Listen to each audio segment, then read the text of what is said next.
কিচেনটা ভালো করে আর জানালাগুলোও পরিষ্কার করে নিই। আর দেখেন আমার জানালাতে অনেকগুলো জিনিস, যেহেতু আমার কিচেন ছোট তাই আমি জানালাতে হ্যাঙ্গার দিয়ে অনেকগুলো কড়াই, হাঁড়ি, চামচগুলো রেখে দিই।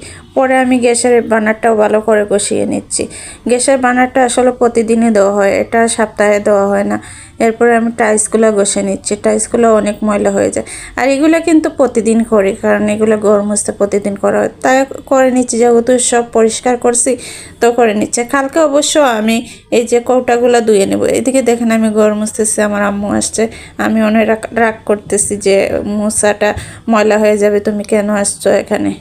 আম্মু কি যেন একটা জিনিস ধোয়ার জন্য আসছে। পরে বেসিনটাও ক্লিন করে নিচ্ছি, বেসিন তো আর প্রতিদিনই করা হয়। আর পরে আমি ঘরগুলো মুছে নিচ্ছি। সব কাজ শেষে আর ঘর যদি মোছা না হয় তাহলে কি ভালো লাগে বলেন তো। আর আজকে সব কাজ শেষে একদম আমি ঘরটা মুছে তারপর গোসল করে নেব।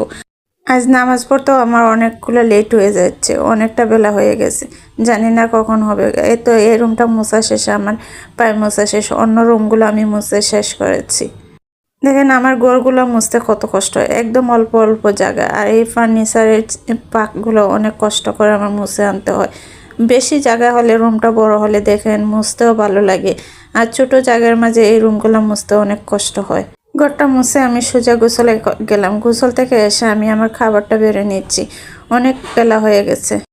আর সবার সাথে শেয়ার করছি আমি কি দিয়ে খাবারটা খাই। দেখেন অনেকগুলো সালাদ নিলাম আর একটা কই মাছ নিলাম।